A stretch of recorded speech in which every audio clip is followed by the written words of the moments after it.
What's going on, guys? My name is Triforce Diction. Welcome back to another COD mobile video. So today I am going to be reviewing the DLQ Mythic Lotus Flame. So I'll admit it's been a while since we've had another Mythic sniper rifle. The last time we did was like the Rytech, and that was really the only other time. And I feel like there could have been like a lot more opportunities. They could have done it for the Koshka. They could have done it as well for the ZRG.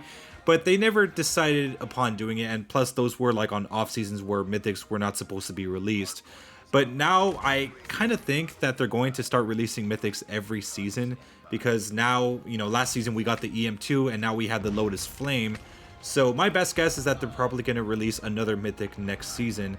Again, this could be a one-off thing, but I'm not really that sure. But now let's talk about the Lotus Flame, because it is obviously something else.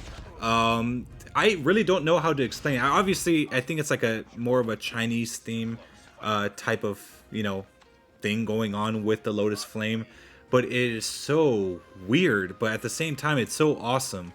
You know, the scope for the most part isn't really a scope. You just zoom into it and it just kind of like brings you into like this weird little targeting system. It's basically the scope, but it allows you more, I guess, more of a field of view. I know a lot of people are going to say it's pay to win, but obviously, you know, it's a sniper. It's nothing with a sniper is ever really pay to win. Anyone could really use one. It's not really that difficult. But yeah, it does let you see a little bit more. But again, I mean, if you're looking at one specific person, I don't really think it's going to be much of an issue for the most part. I think this was more for like an aesthetic thing. I would say like the only sniper rifle that I guess would kind of be similar to this one is probably the Locust Electron. Given that it was still a physical, you know, scope, it was still kind of different in that it had animations within, you know, when you're zooming in. Speaking of the animations, they're pretty cool. It does kind of like have that somewhat of an AK-47 Radiance thing going on the, I guess, the back of the scope. It's like this little charm that's just spinning around. It looks pretty cool. It evolves more, like, you know, the more kills that you get. There are also some lines of energy around there. Of course, they could be improved upon if you do. I think if you like max out the mythic weapon. Of course, for me, I went to level 3 only, and thankfully with the CP rebate event, they kind of gave me like, I think like what, 250 free mythic cards, so it didn't take too much for me to spend in order to, like, you know, upgrade to that point. As for the tracer rounds and death effects, well, let's start off with the tracer rounds first. You're not really going to notice it that, you know, that much. That's why I didn't really upgrade it to that point. Mainly because it's just one singular bullet. You're not really going to notice if you're just hitting one person. As for the death effects, it starts off with kind of like a swirl, kind of reminiscent to the MK2 Helix grade. But it does evolve into, like, I guess, this lotus flower that, you know, it's just filled with flames. It's pretty cool, actually. It might be a little obstructing if you're trying to get someone like that's behind them as well, or you're trying to see, but it's still aesthetically pleasing, more or less. It's not really that big of a deal. However, all these things are great and fine. I'm not really going to use the DLQ that much. I only got it because it's just another thing in my mythic collection. But when it comes to the attachment skins, that's probably one of the biggest things I have a complaint about.